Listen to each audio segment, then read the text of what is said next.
আসসালামু আলাইকুম। আমরা এখন দেখব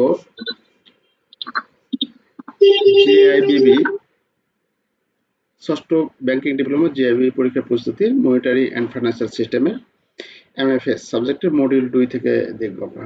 মডিউল 2 অনেক একটি ইন্টারেস্টিং একটি অধ্যায়, যেটা থেকে আমরা অনেক কিছু বানিয়ে লিখতে পারবো। এখানে অনেক কিছু বানিয়ে লিখতে পারবো। তো একটু মিউট করে রাখবেন, তাহলে সবাই শুনতে পারবে, ভালো শুনতে পারবে। মডিউল 2 আমরা পেমেন্ট সিস্টেমে আমরা দেখব যে প্রশ্নগুলি এখানে আছে, আর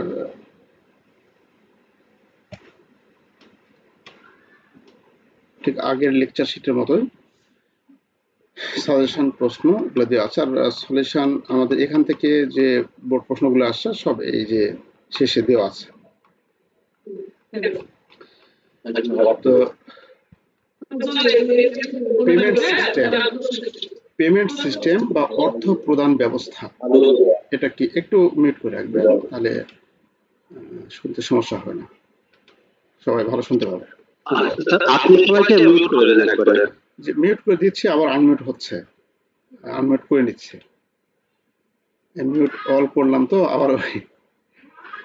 আচ্ছা, তো পেমেন্ট সিস্টেম এটা যদিও পড়েনি আমাদের, কিন্তু আমাদের একটু ইয়ে করে নেবেন, আনমিউট করবেন না ভাইজানেরা, আপনারা একটু আনমিউট করে নেবেন, তাহলে সবাই ভালো শুনতে পাবে। মিউট করে নেবেন, আর যখন কথা বলবেন তখন আনমিউট করে নেবেন আর কি। আর ওই যে আপনার মোবাইলে যে ডিসপ্লে আছে বা কম্পিউটার ডিসপ্লে বা মোবাইল ডিসপ্লের উপর একটু নখ দিয়ে নড়াচড়া একটু কম করবেন, তাহলে এই যে দাগ পড়ে গেছে যে, হ্যাঁ, তখন দেখা যাচ্ছে একটা সমস্যার মধ্যে পড়ে যায়, তখন আমার এখানে লিখতে বা দেখাতে সমস্যা হয়ে যায়। আমি এটা ক্লোজ করে দিই আর একটা ওপেন করি। স্ক্রিনের উপর একটু নড়াচড়া কম করেন, তাহলেই হবে। দাগ পড়ে যায়, এই যে দাগ পড়ে গেছে অলরেডি। শেয়ার করতে হবে, তারা স্ক্রিনের উপর টাচ করেন না, তাহলে ওই যে বিভিন্ন রেখা পড়ে যায়।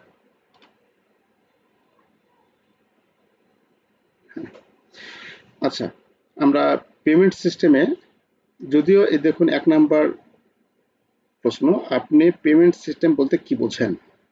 যদি এটা কোনো পরীক্ষায় আসেনি, তারপরও আপনার এটা এই অধ্যায়ের ভালো লেখার স্বার্থে আপনার এই প্রশ্নটা করতেই হবে। তাহলে পেমেন্ট সিস্টেমটা কি? আমরা বুঝি পেমেন্ট সিস্টেম কি, কিন্তু আমরা লিখতে পারবো না। লিখতে পারবো হয়তো, কিন্তু ওরকম ইয়ে হবে না, তাই না? পেমেন্ট সিস্টেম কি বুঝতেছে, পেমেন্ট সিস্টেম কি? তাহলে পেমেন্ট সিস্টেম, এটার বাংলাটা হচ্ছে অর্থ প্রদান ব্যবস্থা। অর্থ প্রদান ব্যবস্থা কি, এভাবে আপনাদের আসতে পারে। আর প্রশ্নগুলোর ধরন তো আপনারা জেনে গেছেন অলরেডি, যে বাংলার এই ইংরেজির বাংলার যে বাংলা উচ্চারণ, সেই উচ্চারণ দিয়েও লেখা আসতে পারে, মানে পেমেন্ট সিস্টেমে, যেমন এটা পেমেন্ট সিস্টেম অথবা অর্থ প্রদান ব্যবস্থা কি। তাহলে পড়ে গেছেন পেমেন্ট সিস্টেম আর আসছে অর্থ প্রদান ব্যবস্থা, কারণ দেখা যাচ্ছে কনফিউশনের মধ্যে পড়ে যাবে। অতএব দুইটাই আমাদের দেখতে হবে আর কি, একটু চোখ কান খোলা রাখতে হবে আমাদের প্রশ্নের ব্যাপারে। আচ্ছা,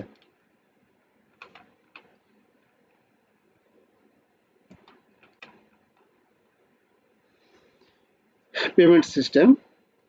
পেমেন্ট সিস্টেম হলো আর্থিক প্রতিষ্ঠান, প্রযুক্তি এবং নিয়মনীতি এর একটি সম্মিলিত কাঠামো প্রক্রিয়াকে বোঝায়, যার মাধ্যমে অর্থ এক ব্যক্তি বা প্রতিষ্ঠান থেকে অন্য ব্যক্তি বা প্রতিষ্ঠানকে স্থানান্তরিত হয়।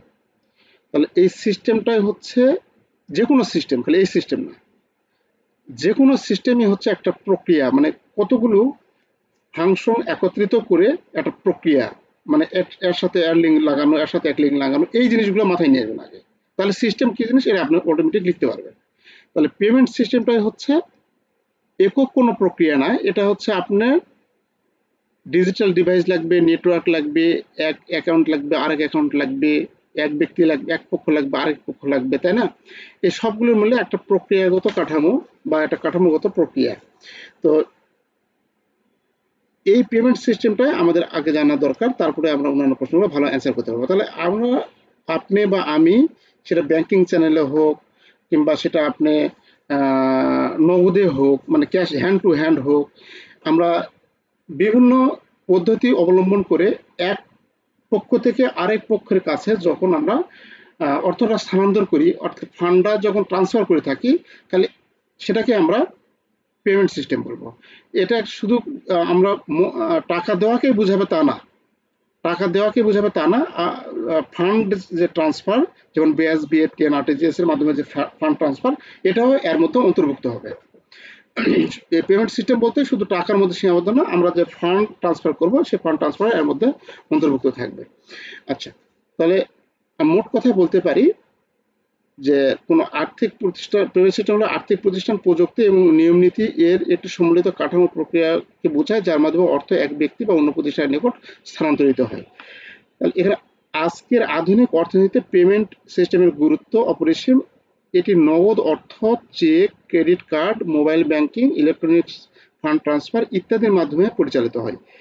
একটি দক্ষ ও নিরাপদ পেমেন্ট সিস্টেম অর্থনৈতিক কার্যক্রম দ্রুততর, সহজতর ও নিরাপদ করে তোলে। আচ্ছা, যাই হোক, এই লাইনটা যদি আমরা করতে পারেন তাহলে এটা মানে লিখতে পারবেন।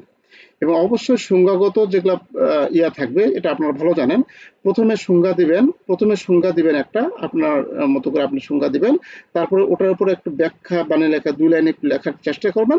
তারপরে এই সার্বিক বিবেচনায় বা উপরের আলোচনায় আমরা বলতে পারি যে এই পেমেন্ট সিস্টেমটা কি, এইভাবে আপনার লিখবেন, আপনার মতো করে আরেকটি সংজ্ঞা দিবেন, তাহলে আমাদের একটা অ্যাপ্রোপ্রিয়েট আনসার হয়ে যায় আর কি। তো সার্বিক বিবেচনা এখানে আছে, এখানে আপনি লিখতে পারেন উপরের আলোচনায় আমরা বলতে পারি যে এভাবে লিখতে পারেন, কোনো সমস্যা নেই।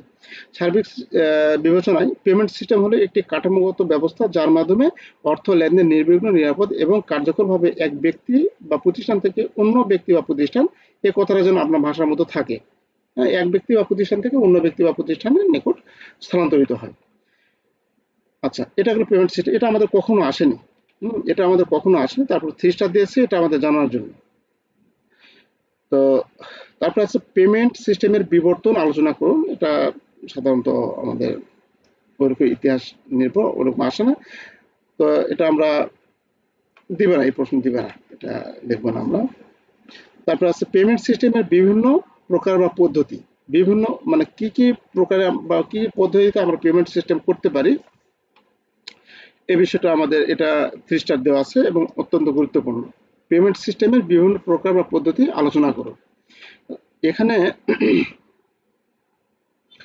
আমরা কিন্তু অলরেডি যদি চোখ বন্ধ করি থাকি, তাহলে আমরা কিন্তু এই জিনিসগুলো আমরা বুঝতে পারবো। পেমেন্ট সিস্টেম বিভিন্ন প্রকার বা পদ্ধতি হতে পারে বা এরকম থাকতে পারে। পেমেন্ট সিস্টেমের বিভিন্ন ধরন লিখুন, ধরন উল্লেখ করুন। মানে এই প্রকার, পদ্ধতি, ধরন, এই জিনিসগুলো একই তো, তাই না? কিন্তু প্রশ্নের দেখা যাচ্ছে যে বিভিন্ন যত রকম আপনাকে হেজিটেশনের মাধ্যমে, যতটুকু আপনার প্যাসের মাধ্যমে ফেলা যায় সেই ধরনের প্রশ্ন করার চেষ্টা করে তারা। তাহলে আমরা নগদে পেমেন্ট করতে পারি, চেকের মাধ্যমে পেমেন্ট করতে পারি, ব্যাংক ট্রান্সফার করতে পারি, মোবাইল ব্যাংকিং, মোবাইলের মাধ্যমে আমরা সেটা করতে পারি, ডেবিট কার্ডের মাধ্যমে করতে পারি, ই ওয়ালেটের মাধ্যমে করতে পারি, অনলাইন পেমেন্ট গেটওয়ের মাধ্যমে পেমেন্ট করতে পারি। এতগুলো পেমেন্ট সিস্টেম আমরা করতে পারি। আপনি এখান থেকে কতগুলো দিবেন, যেহেতু প্রশ্নের মার্ক থাকবে 5, তাহলে আপনি সর্বোচ্চ 5টা দেওয়ার চেষ্টা করবেন। এবং এটার উপর মানে যদি আপনি যারা নগদে পেমেন্ট করতে পারেন, তাহলে নগদের উপর পেমেন্ট করতে পারেন, এটা তো আর আলাদা করে লেখা, এটার উপর আপনার অটোমেটিক 2 লাইন আপনি লিখতে পারবেন। খালি এই জিনিসটা আপনার একটু মাথায় রাখতে হবে যে কি কি মাধ্যমে পেমেন্ট করতে পারি আমরা। আপনার ব্যাংকে বসে আছেন, চোখ বন্ধ করলে তো আপনি কি কি মাধ্যমে এক স্থান থেকে আরেক স্থানে টাকাটা আমরা সরবরাহ করতে পারি বা ফান্ড ট্রান্সফার করতে পারি, এটা আপনি অলরেডি কিন্তু আপনার মাথায় আসে যাবে। তো এটা আলোচনা করলাম না, যে নগদ, cheque payment, bank transfer, mobile banking, credit card, debit card, e wallet, online payment gateway. আচ্ছা, তো এটা সহজে আছে, এই অধ্যায়টা অনেক মজার অধ্যায়। তারপরে আছে আমাদের 3 স্টার গুলো দেখবো শুধু। 96তম ব্যাংকিং ডিপ্লোমা এসেছিল। চেক পেমেন্টের সুবিধা অসুবিধা দেখুন, আমরা ওই অ্যান্সার দেখার আগে এখানে কিছু একটু আমরা আলোচনা করি হালকা করে, তাহলে আরো সুবিধা হবে। চেক পেমেন্টের সুবিধা অসুবিধা আলোচনা করি। আমরা কি করছি, চেক পেমেন্ট করছি। তাহলে চেক পেমেন্ট করলে আমরা সহজে নিরাপদে এক অ্যাকাউন্ট থেকে আরেক অ্যাকাউন্টে ক্রস চেকের মাধ্যমে আমরা করতে পারি, এটা সুবিধা হতে পারে। আরেকটা কি হতে পারে, আমাদের নগদ টাকা বহনের যে জায়গায় ঝুঁকি রয়েছে, যে গেলে হয়তো বা কোনো কিছু দুর্ঘটনা ঘটতে পারে, সে জায়গায় নগদ টাকা বহন করা লাগতেছে না আমাদের। আর কি সুবিধা হতে পারে, আর হতে পারে যে আমাদের নগদ যদি বিগ অ্যামাউন্ট হয়ে থাকে 2-4 কোটি টাকা 5 কোটি টাকা যদি হয়ে থাকে, তো সেখানে নগদ টাকা নিয়ে যাওয়া অনেক বহনের ক্ষেত্রে আমাদের দেখা যাচ্ছে সমস্যা হতে পারে। এখানে সমস্যা দুই ধরনের সমস্যা হতে পারে। একটা বহনকৃত বহনের জন্য সমস্যা হতে পারে, আর একটা আপনার রিস্ক থাকতে পারে। কি রিস্ক? হারিয়ে যেতে পারে, চুরি হতে পারে, ছিনতাই হতে পারে, এরকম একটা বিষয়। তো এই বিষয়গুলো আমাদের দুই ধরনের সমস্যা হতে পারে। তাহলে এই দুই ধরনের সমস্যা দুটা পয়েন্ট আমরা দিব, তাই না? আর কি সুবিধা হতে পারে আমাদের চেক পেমেন্টের ক্ষেত্রে? আমাদের দেখা যাচ্ছে যে আর কি সুবিধা থাকতে পারে আপনারা বলুন তো। আচ্ছা, তাহলে এরকম আরো অনেক কিছু সুবিধা থাকতে পারে, অসুবিধাও আছে এরকম। অসুবিধা কি কি আমরা মূলে আছে দেখবো। অসুবিধা কি কি? ওই যেগুলো সুবিধা লিখছেন তার বিপরীত ভাবে এখন লিখবেন। অসুবিধা হতে পারে আমাদের বহনের ক্ষেত্রে আমাদের অসুবিধা হতে পারে। সরি, এতক্ষণ যেটা বলছি তো অসুবিধাই বললাম। আর সুবিধা হচ্ছে যে যেখানে আমাদের চেকে মানে লেনদেন নগদের লেনদেন প্রয়োজন নেই, সেখানে আমাদের চেক পেমেন্ট করতে পারি। হ্যাঁ, যেখানে আমাদের নগদের লেনদেন প্রয়োজন নেই সেখানে আমরা চেক পেমেন্ট করতে পারি।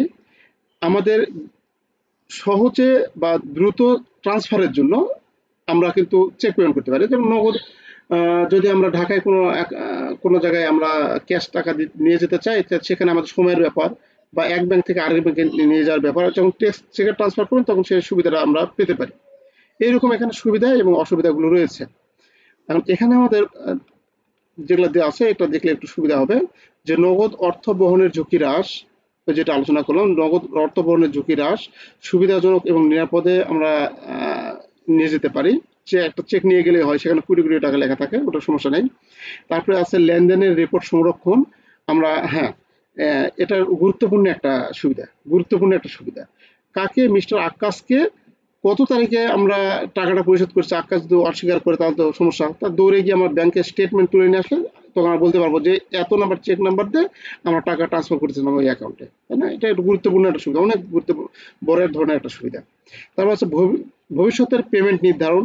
ভবিষ্যতের পেমেন্ট নির্ধারণ এটা আমরা করতে পারি। হ্যাঁ, যে একজন কি করবে, টাকা কোনো প্রোডাক্ট আপনার কাছে বাকিতে বিক্রি করবে, ও তো আপনার কাছে নগদ টাকাও নেই, ও বাকি দিবে ঠিক আছে, কিন্তু ও একটা এভিডেন্স চাচ্ছে। ও বলতেছে যে ভাই একটা চেক দেন, আপনি লিখে দেন।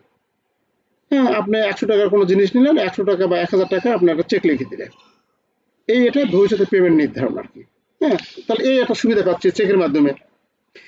তারপর হচ্ছে ব্যবসায়িক লেনদেনে সহায়ক। ব্যবসায়িক লেনদেনে আমাদের সহায়ক, কারণ আমরা ব্যবসায়িক লেনদেনে অবশ্যই কোনো আপনি ঋণ নিতে পারেন, সেই ঋণ নেওয়ার জন্য অবশ্যই আপনার স্টেটমেন্ট দিতে চাই, লেনদেন কিরকম করেছে, আপনার সেলস কিরকম হয়েছে, এটা আপনার ব্যাংক ট্রানজাকশন দেখলে কিন্তু বোঝা যায়। এই জিনিসগুলো এখানে লেখা হতে পারে, এই সুবিধাগুলো আমরা পেতে পারি আর কি। আর অসুবিধাগুলো হচ্ছে এখানে আবার অসুবিধা আছে অনেক। ক্লিয়ার হতে সময় লাগে। ক্লিয়ার বলতে ওই যে চেক এক অ্যাকাউন্ট থেকে ওই যে ব্যাচের মাধ্যমে ক্লিয়ার হতে সময় লাগতে পারে। বাউন্স বা ডিজনার হতে আমাদের সময় লাগে। তারপরে আছে জালিয়াতি ও প্রতারণার সম্ভাবনা থাকতে পারে চেকে। ব্যাংক চার্জ এবং শুল্ক থাকতে পারে। ডিজিটাল পেমেন্টের ধীরগতি। ডিজিটাল পেমেন্টের তুলনায় ধীরগতি। আচ্ছা, ডিজিটাল পেমেন্টের যেমন দ্রুত হয়ে থাকে, সেখানে আমাদের ধীরগতি হতে পারে। এই অসুবিধা আমাদের থাকতে পারে। তাহলে এটা পড়েছিল 96, চেক পেমেন্টের সুবিধা অসুবিধা। আচ্ছা, তারপরে আমাদের 3 স্টার এটাও দেওয়া আছে যে debit card, credit card.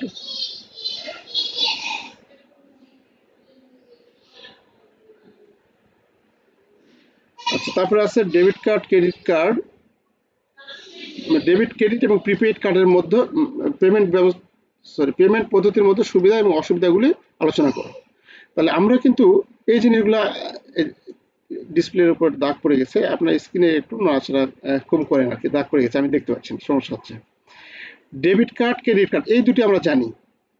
Prepaid card তাহলে কি? এই দুটো, এটাও হয়তো আমরা জানি, কিন্তু বেশিরভাগ ক্ষেত্রে এই প্রিপেইড কার্ডের ব্যবহার বা প্রিপেইড কার্ডটা কি এটা আমরা জানি না, এটা আজকে আমরা জানবো। আচ্ছা, debit card, credit card. Prepaid বলতে তো আমরা জানি যে আগে যেটা ব্যয় করা, তাই না? যেটা আগে আমাদের ব্যয় করতে হয়। আর ডেবিট কার্ডও তো আগে আমাদের ব্যয় করতে হচ্ছে। তাহলে এর পার্থক্যটা কি? পার্থক্যটা বা সুবিধা অসুবিধাগুলো আমরা দেখবো। 6 নম্বরে আচ্ছা, ডেবিট, ক্রেডিট এবং প্রিপেড কার্ড পেমেন্ট পদ্ধতির সুবিধা এবং অসুবিধাগুলো আলোচনা করুন। তাহলে এখানে আছে আমাদের সুবিধা, ডেবিট কার্ডের সুবিধা। এই কার্ডের সুবিধা সবগুলো প্রায় একই, একটু 19-20 হবে। কি হবে? তাৎক্ষণিক লেনদেন। আমরা ডেবিট কার্ডের পেমেন্টের সুবিধা অসুবিধা, এই তাৎক্ষণিক লেনদেন ডেবিট কার্ডের ক্ষেত্রেও হবে, ক্রেডিট কার্ডের ক্ষেত্রেও হবে, প্রিপেড কার্ডের ক্ষেত্রেও হবে, সবার ক্ষেত্রেই হবে তাৎক্ষণিক লেনদেনের এই সুবিধাটা। তারপরে ব্যয় নিয়ন্ত্রণ, ব্যয় নিয়ন্ত্রণ সবার ক্ষেত্রে লেখা যায়, ক্রেডিট কার্ডের ক্ষেত্রে একটু লেখা যায়, লেখা যায় না, এরকম হতে পারে। কারণ ক্রেডিট কার্ডে অনেক সময় দেখা যায় চার্জ অ্যাপ্লাই হতে পারে। অতিরিক্ত ফি মৌকুব হয় আমাদের ডেবিট কার্ডের মাধ্যমে যখন আমরা করবো। এখানে বলা আছে ডেবিট কার্ডের লেনদেনের জন্য কোনো সুদ বা ইন্টারেস্ট দিতে হয় না, কারণ এটি একটি ক্রেডিট সুবিধা নয়, মানে ক্রেডিট কার্ড নয় আর কি। ক্রেডিট কার্ডে ক্রেডিট সুবিধা দেওয়া থাকে, মানে ঋণ দেওয়া থাকে। ক্রেডিট কার্ড পুরাই তো হচ্ছে একটা ঋণ। যা এবং সরাসরি টাকা ব্যবহার করা হয়, মানে সরাসরি ব্যাংকের অ্যাকাউন্টে যে টাকাটা, সেই টাকাটা আমরা ইউজ করে থাকি।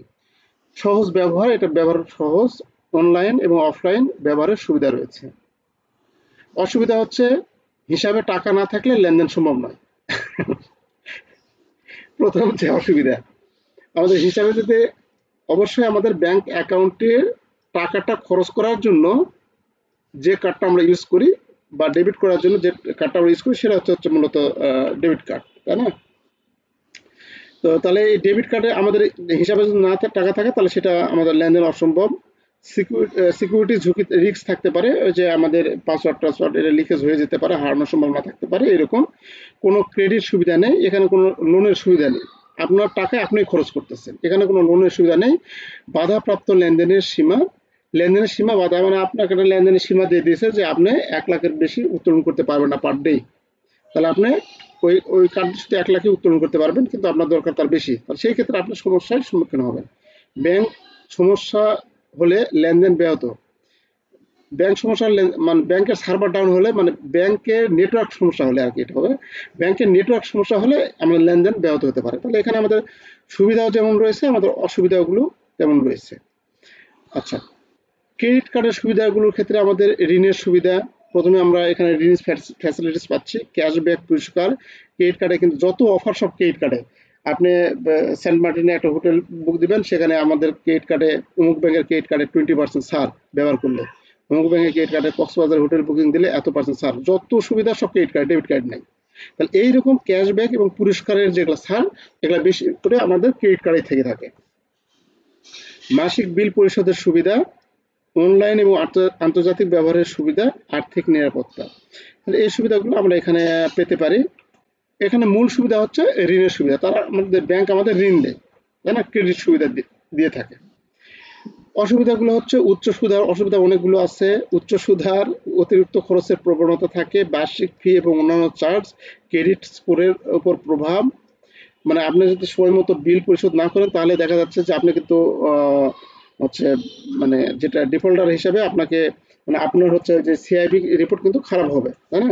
তারপরে হচ্ছে কার্ড চুরি বা তথ্য লিকেজ, এটা সবার ক্ষেত্রে এটা দেওয়া যাবে, এটা সবার ক্ষেত্রে দেওয়া যাবে। আচ্ছা, prepaid card. Prepaid card payment পদ্ধতির সুবিধা অসুবিধা হচ্ছে ব্যয় নিয়ন্ত্রণ। প্রিপেইড কার্ড আগে থেকেই নির্দিষ্ট পরিমাণ টাকা লোড করা থাকে, যা অতিরিক্ত খরচ করা যায় না। তাহলে ডেবিট কার্ডে আমাদের অ্যাকাউন্টের যে টাকাগুলো আছে, সবগুলো টাকা আমরা উঠাতে পারি, আপনি হচ্ছে নিতে পারি, উত্তোলন করতে পারি। আর প্রিপেইড কার্ডের ক্ষেত্রে আপনার নির্দিষ্ট একটা অ্যামাউন্ট বলে দেওয়া থাকবে, এত বেশি খরচ করতে পারবে না। আপনার ছেলেকে আপনি একটা প্রিপেইড কার্ড করে দিলেন, সে লিমিট দিলেন 10,000 টাকার, মাসে বেশি আমার ছেলে খরচ করতে পারবে না। তাহলে আপনার ছেলে 10,000 টাকার বেশি ওই প্রিপেইড কার্ডে খরচ করতে পারবে না।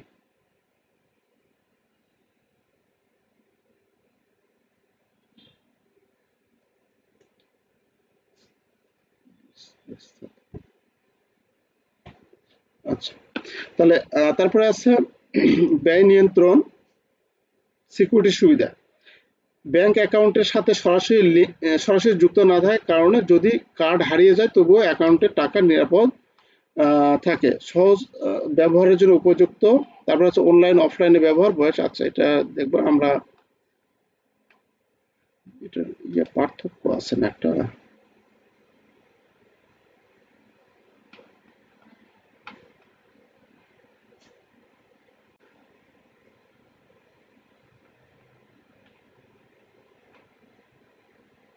আচ্ছা পরে আছে, পরে দেখব।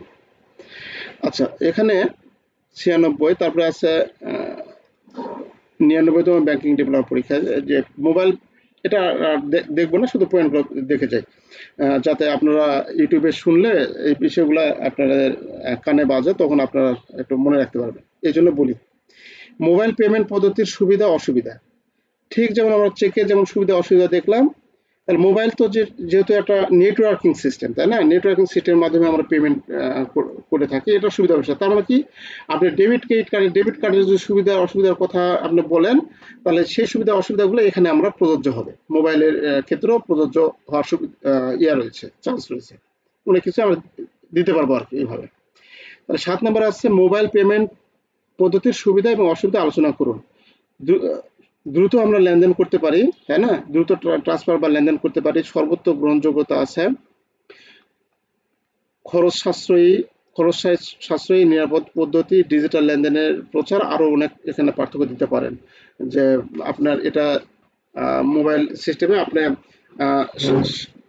মানে যে কোনো জায়গা থেকে আপনি এটা করতে পারেন, যদি নেটওয়ার্ক সেখান থেকে থাকে, এবং দিনরাত 24 ঘন্টা আপনি সার্ভিস পেতে পারেন, এরকম সুবিধা আপনি দিতে পারেন। অনেক ধরনের সুবিধা রয়েছে এখানে। আর অসুবিধাগুলোর মধ্যে রয়েছে প্রযুক্তি নির্ভরতা, যদি আমাদের প্রযুক্তি ড্যামেজ হয়ে থাকে বা আমাদের মোবাইল ফোন ড্যামেজ হয়ে থাকে বা কোনো কারণে সেটা হইলো, ক্ষতিগ্রস্ত হয়ে থাকলে তারা আমরা সেটা করতে পারি না।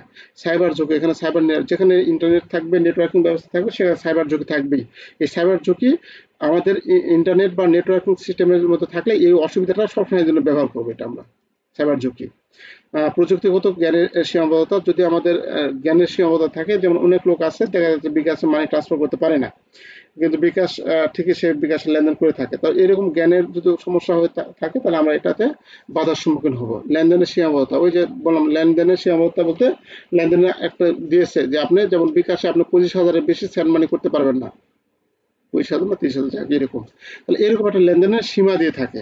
গ্রাহক সেবা দুর্বলতা, আমরা অনেক সময় কাস্টমার কেয়ারের সাথে যোগাযোগ করে আমরা আশানুরূপ হচ্ছে পাই না, সেবা পাই না, এরকম সমস্যা আপনি আপনার যে মোবাইল সিস্টেম আছে সেই মোবাইল সিস্টেমের মাধ্যমে, মোবাইল ব্যাংকের মাধ্যমে যে সমস্যাগুলো ফেস করেন, সেই সমস্যাগুলো এখানে আপনি লিখতে পারেন। এই সমস্যার বাইরেও যদি থেকে থাকে সেগুলো আপনি লিখতে পারেন এখানে।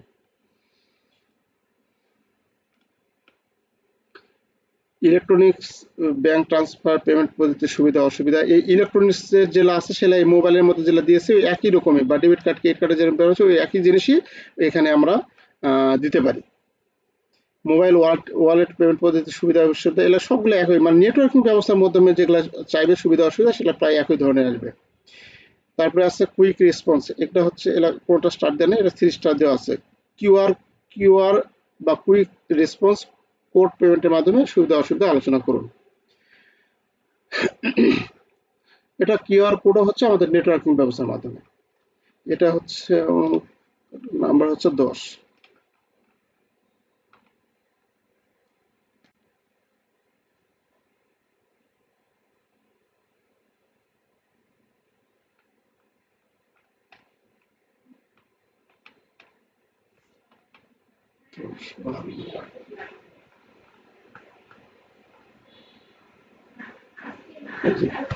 Quick response, QR code payment পদ্ধতি সুবিধা, কুইক রেসপন্স কোড পেমেন্ট পদ্ধতি একটি আধুনিক ডিজিটাল লেনদেন ব্যবস্থা যার মাধ্যমে ব্যবহারকারী ক্যামেরা স্ক্যান করে সহজেই অর্থ প্রদান করতে পারে। দোকান, অনলাইন প্ল্যাটফর্ম বা সেবা প্রদানকারী কুইক রেসপন্স হচ্ছে এরকম থাকে না, দেখেন না এরকম এরকম যে থাকে, ওটা কিউআর কোড আর কি।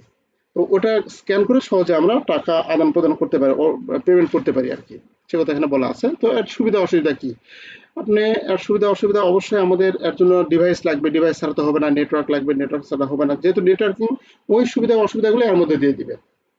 ওখানে যে সুবিধা অসুবিধাগুলো দেখেছেন সেই সুবিধা অসুবিধা এর মধ্যে দিয়ে দিবেন, অন্য কিছু না। এখানে নেটওয়ার্কিং লাগে, এখানে নেটওয়ার্ক লাগে, এখানে ডিভাইস লাগবে আপনার, তাই না, এখানে আপনার নগদহীন লেনদেন সুবিধা, কম খরচ, ব্যবসায়িক লেনদেনের ডিজিটাল রেকর্ড থাকে। আর অসুবিধাগুলো হচ্ছে প্রযুক্তির উপর নির্ভরশীলতা, জালিয়াতির সংখ্যা, প্রযুক্তি জ্ঞানের অভাব। ওই যে মোবাইল ব্যাংকিং, ওখানে কিন্তু প্রযুক্তি জ্ঞানের অভাব দিয়েছিলাম। ব্যাটারির উপর নির্ভরশীলতা, মানে ব্যাটারি চার্জ থাকলে আপনার কাজ হবে, অর্থাৎ ডিভাইস যদি আপনার বিকল হয়ে যায় তাহলে সেক্ষেত্রে ওখানে নির্দিষ্ট করে ব্যাটারি দেওয়া আছে। তাই নির্দিষ্ট অ্যাপ প্রয়োজন, আপনার একটা নির্দিষ্ট অ্যাপ প্রয়োজন, যে মাধ্যমে যান আপনার একটা অ্যাপের প্রয়োজন হবে। আচ্ছা, এটা সুবিধা অসুবিধা দেওয়া আছে, লাইক ইজি অর্থ প্রদান ব্যবস্থা কি হবে আর্থিক ব্যবস্থা এবং মুদ্রা ব্যবস্থা থেকে আলাদা। এটা আমরা কিন্তু প্রথম অধ্যায়ে কিন্তু এটা দেখেছি। অর্থ প্রদান ব্যবস্থা কি হবে আর্থিক ব্যবস্থা এবং মুদ্রা ব্যবস্থা থেকে আলাদা, এটা প্রথম অধ্যায়ে দেখেছি আমরা। 99তম ব্যাংকিং ডিপ্লোমা পরীক্ষা এসেছিল। 12 অর্থ প্রদান ব্যবস্থা। দেখুন এখানে আমরা তারপরে দেখি অর্থ প্রদান ব্যবস্থাটা কি। এটা যেটা আমরা প্রথমে 1 নম্বর সংজ্ঞাতে বললাম, এটি একটি প্রাতিষ্ঠানিক কাঠামো বা প্রযুক্তিগত ব্যবস্থা যা অর্থের লেনদেন নিষ্পত্তি করে। উদাহরণস্বরূপ বাংলাদেশে ব্যাস, এনপিএস, এনপিএসবি আর কি, আরটিজিএস, এমএফএস মানে মোবাইল ফাইন্যান্সিয়াল সিস্টেম, মানে এইগুলো হচ্ছে আমাদের অর্থ প্রদান সিস্টেমে ব্যবহার হয়ে থাকে আর কি। তাহলে অর্থ প্রদান সিস্টেম হচ্ছে এক ব্যক্তি থেকে আরেক ব্যক্তি বা এক প্রতিষ্ঠান থেকে আরেক প্রতিষ্ঠানে আমরা যে পদ্ধতি বা প্রক্রিয়ার মাধ্যমে আমরা অর্থ স্থানান্তর করতে পারি বা ফান্ড ট্রান্সফার করতে পারি তাকে অর্থ প্রদান ব্যবস্থা বলা হয়। আর কি হবে এটি আর্থিক অবস্থা, আর্থিক ব্যবস্থা। আর্থিক ব্যবস্থাটা কি, ফাইন্যান্সিয়াল সিস্টেম, সেটা যেটা বললাম। আর্থিক ব্যবস্থা হচ্ছে পুরো দেশের যে লেনদেন প্রক্রিয়া, যে লেনদেন সচল আছে বা লেনদেন হয়, এই লেনদেনটাই হচ্ছে আর্থিক ব্যবস্থা পুরো দেশের। আর মুদ্রা ব্যবস্থা কি, মুদ্রা ব্যবস্থা কি, মুদ্রাকে নিয়ন্ত্রণ দেশের ঋণ ব্যবস্থাকে নিয়ন্ত্রণ করার জন্য বাংলাদেশ ব্যাংক যে পলিসিটা দেয় সেটা হচ্ছে মুদ্রা ব্যবস্থা। যেটা ওই অধ্যায়ে আলোচনা আমরা করেছিলাম অলরেডি। আচ্ছা, তাহলে ভাস্ট বা বিশাল ব্যাপার হচ্ছে এই আর্থিক ব্যবস্থা, তাই না? আর এই দুটোকে নিয়ন্ত্রণ করার জন্য অর্থ প্রদান ব্যবস্থা এবং আর্থিক অবস্থাকে নিয়ন্ত্রণ করার জন্য বাংলাদেশ ব্যাংক যে নীতি প্রদান করে থাকে সেটা হচ্ছে মুদ্রা ব্যবস্থা। তিনটার মধ্যে সম্পর্কযুক্ত আছে, একে অপরের সাথে সম্পর্কযুক্ত আছে। আচ্ছা, এখানে পার্থক্য করেও দেওয়া আছে। অর্থ প্রদান ব্যবস্থা, অর্থ লেনদেনের নিষ্পত্তি যেটা হয় এক পক্ষ থেকে আরেক পক্ষে যেটা দেয় সেটা হচ্ছে অর্থ প্রদান ব্যবস্থা। আর্থিক ব্যবস্থা হচ্ছে আর্থিক সম্পদের বিনিময় বন্টন, আর্থিক সম্পদ যেগুলো আছে সেগুলো ক্রয় বিক্রয় করা, এক পক্ষ থেকে আরেক পক্ষের নিকট স্থানান্তর করা, এটা হচ্ছে আমাদের অর্থ প্রদান ব্যবস্থা। এবং সেটা একক ব্যক্তির ক্ষেত্রে না, পুরো দেশের যে বিস্তৃত একটা রূপকে বোঝাবে। আর মুদ্রা ব্যবস্থা হচ্ছে আমাদের এই দুটা আর্থিক ব্যবস্থা এবং আর্থিক ব্যবস্থাকে নিয়ন্ত্রণ করার জন্য যে বাংলাদেশ ব্যাংক যে নীতি এবং পদ্ধতিগুলো প্রচলন করছে সেটা একটা সম্মিলিত রূপ মুদ্রা ব্যবস্থা।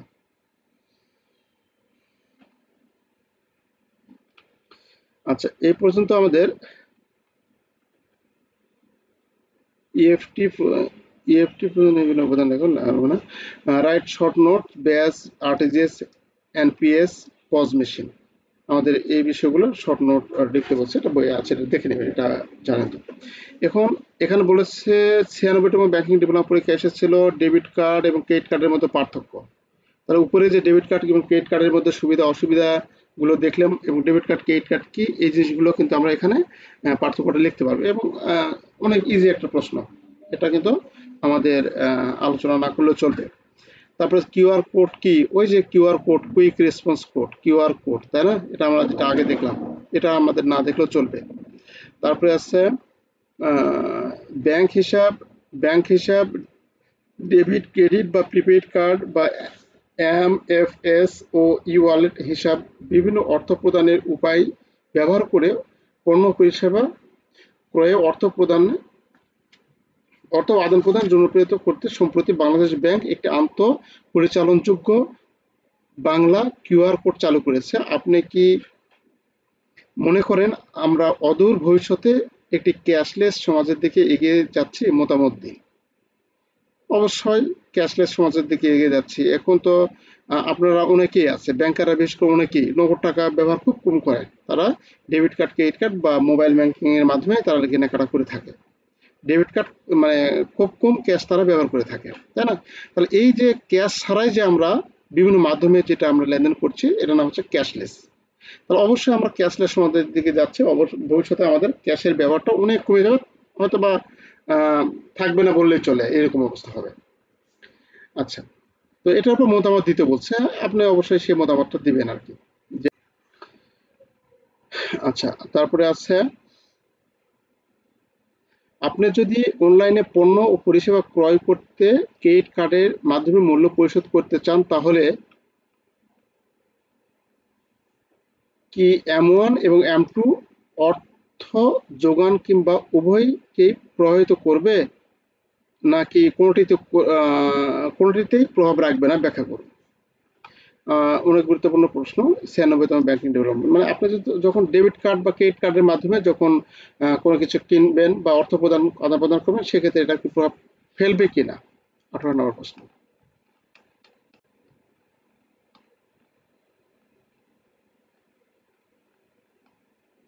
আচ্ছা, তাহলে এখানে বলা আছে, আপনি যদি অনলাইনে পণ্য ও পরিষেবা ক্রয় করতে ক্রেডিট কার্ড ব্যবহার করে মূল্য পরিশোধ করেন, তাহলে M1 এবং M2 অর্থ সরবরাহের মানি সাপ্লাইয়ের পরিমাপে সরাসরি প্রভাব ফেলবে না। কেন প্রভাব ফেলবে না? ব্যাখ্যা, ক্রেডিট কার্ডের মাধ্যমে লেনদেন একটি ঋণ ভিত্তিক লেনদেন। তাহলে ক্রেডিট কার্ডের মাধ্যমে যেটা নিচ্ছে সেটা হচ্ছে ঋণ। যখন আপনি ক্রেডিট কার্ড দিয়ে কোনো পণ্য বা মূল্য পরিশোধ করেন, তখন আপনার ব্যাংক বা আর্থিক প্রতিষ্ঠান আপনার হয়ে অর্থ প্রদান করে। পরবর্তীতে আপনাকে সেই অর্থ ফেরত দিতে হবে। এই অর্থ আপনার কোনো চলতি হিসাব বা নগদ ক্যাশ থেকে সরাসরি কাটা হয় না। খেয়াল করুন, ডেবিট কার্ড হলে কিন্তু হতো, ক্রেডিট কার্ড হলে হবে না। এই জন্য এখানে দিয়েছে ক্রেডিট কার্ড। ডেবিট কার্ড হলে আপনার সেটা হতো M1 এর উপর প্রভাব পড়তো, কিন্তু ক্রেডিট কার্ড সেহেতু আপনার কোনো চলতি হিসাব থেকে তো যাচ্ছে না, তাই না? আপনি এটা একটা লোন, তাহলে সেই কথা এখানে বলা যাচ্ছে, চলতি হিসাব বা নগদ অর্থ থেকে সরাসরি কাটা হয় না, বরং এটি একটি ঋণ বা দায়ের তৈরি হয়। তার অর্থ সরবরাহের পরিভাষা হচ্ছে কি, M1 হতে গেলে আমাদের কারেন্ট কি বলা হচ্ছে, নগদ অর্থ বা কারেন্সি যোগ চলতি হিসাব থেকে আমাদের টাকাটা কাটতে হবে, কিন্তু এটা তো চলতি হিসাব না। আর M2 হচ্ছে M1 যোগ সঞ্চয় হিসাব, স্বল্পমেয়াদী আমানত। এটা হলে আমাদের এই শর্তগুলো যদি পূর্ণ হয়, তাহলে আমরা সেটা বলবো যে M1 বা M2 উপর প্রভাব করছে। কিন্তু এটা তো আসলে ক্রেডিট কার্ড ব্যবহার করেছেন, ব্যাংক আপনাকে লোন দিচ্ছে, সে লোনের টাকা খরচ করছে, লোন তো চলতি হিসাব না, তাই না? তাহলে এটা আমাদের প্রভাব ফেলবে না, তাই এই ব্যাখ্যা করে লেখা আছে। আচ্ছা, আমরা MFS আজকে এখানে শেষ করবো। MFS এর পর আছে হচ্ছে 6 তারিখ OM আছে, অর্গানাইজেশন ম্যানেজমেন্ট দেখো। আপনারা একটু যাদের অর্গানাইজেশন ম্যানেজমেন্ট আছে তারা থাকতে পারেন, আর যাদের নেই তারা তারাও থাকতে পারেন, অথবা চলে যেতে পারে। আজকে এখানে শেষ করছি, পরে আমরা 18 নম্বর পর থেকে দেখবো ইনশাল্লাহ। সবাই ভালো থাকবেন। আসসালামু আলাইকুম।